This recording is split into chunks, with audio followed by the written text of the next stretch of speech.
It was about a rule that she never agreed to, one that she only discovered after she broke it. Her husband never had to say it out loud. She just figured it out. Every survivor knows those rules. The invisible ones that decide when you're safe and when you're not. This is Annie's story, and I'm telling it for her. Her husband knew that Annie was pregnant. Obviously he did. This particular day, she wasn't feeling well at all. She just ached. She was miserable. She was doing laundry, and in particular, his work clothes. They were just heavy, filled with a lot of soil. And they were in the washer, and she was always supposed to hang the clothes out on the clothesline because he wanted that sun-baked smell. Plus, it saved on the electric bill. But the outside heat that day was just unbearable, and Annie just didn't feel well. She didn't have the strength to lift these clothes and hang them. So she made what she thought was a very harmless compromise. She tumbled the clothes in the dryer first, just enough to take out that heavy wetness. Then she took them outside, and one by one, she hung them on the line. She thought, he's not going to notice. And even if he did notice, maybe he'd appreciate her effort that he would get that scent that he loves so much, especially because she wasn't feeling well. But of course, he noticed. She should have known because he always noticed. He came home, he saw the clothes on the line, and something in him hardened. The look on his face was just simply ugly. And he said to her, "You think I wouldn't notice?"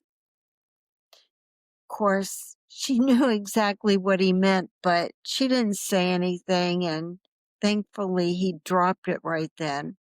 But that evening, I don't know, it was just awkwardness in the air. He didn't say anything to her. I think that was the problem. He didn't speak to her at all. It would have been better if he had yelled at her. But somehow the silence hurt worse than if he had shouted, because the silence hurt. And she realized that was the punishment. And the lesson was so clear. She broke a rule that she wasn't allowed to break. That's how control works in a narcissistic relationship. The rules, they're invisible. They're always moving and impossible to really keep up with. So you have to learn to read moods. You know how hard that can be? You adjust, you apologize, you overthink.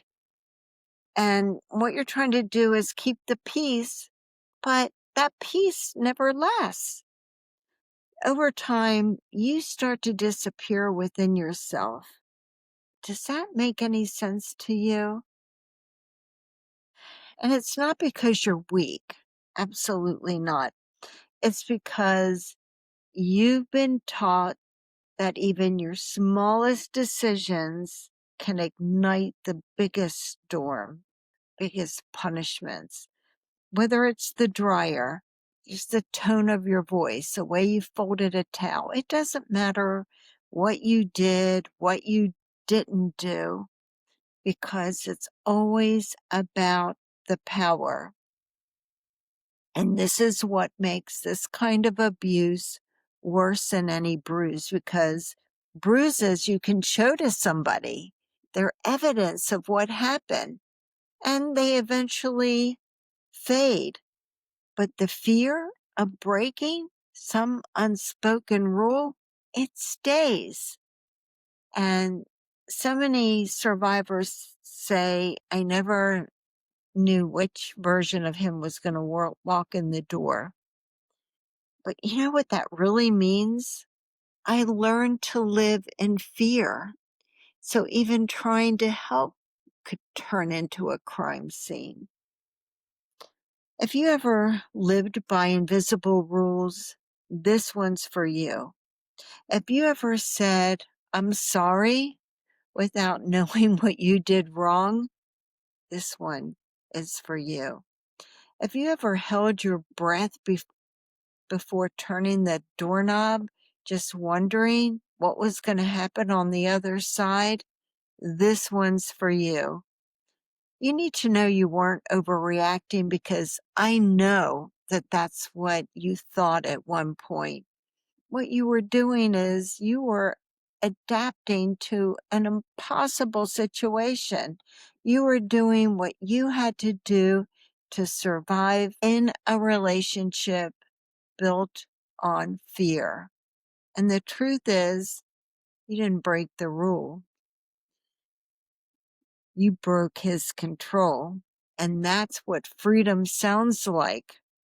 It's quiet at first, but it grows louder every time you choose yourself. He reminds us that abuse isn't always obvious. Often it isn't. Sometimes it hides behind rules that no one else can see. But awareness, it's your first step to breaking free. And you, the one listening, remembering, reclaiming, you're proof that invisible rules can be rewritten. I'm Keil Hackley, attorney, author of the book Undercurrent, and your host here on the Are You Annie podcast. I may have opened this space for those with stories like Annie's. That's what I did it for. I think that what it's become, it's really about you now. You're the one who keeps it going. It's your courage, your truth. It's your comments that make this space sacred. Every time you comment, whatever it is, whether you tell a piece of your story, whether you say, yes, I recognize that, I've seen that, I understand what you just said, you open the door for someone else to gain the courage to speak. You're validating them, is I guess what I'm saying. Until next time, know that I honor your truth. Your truth matters. You matter.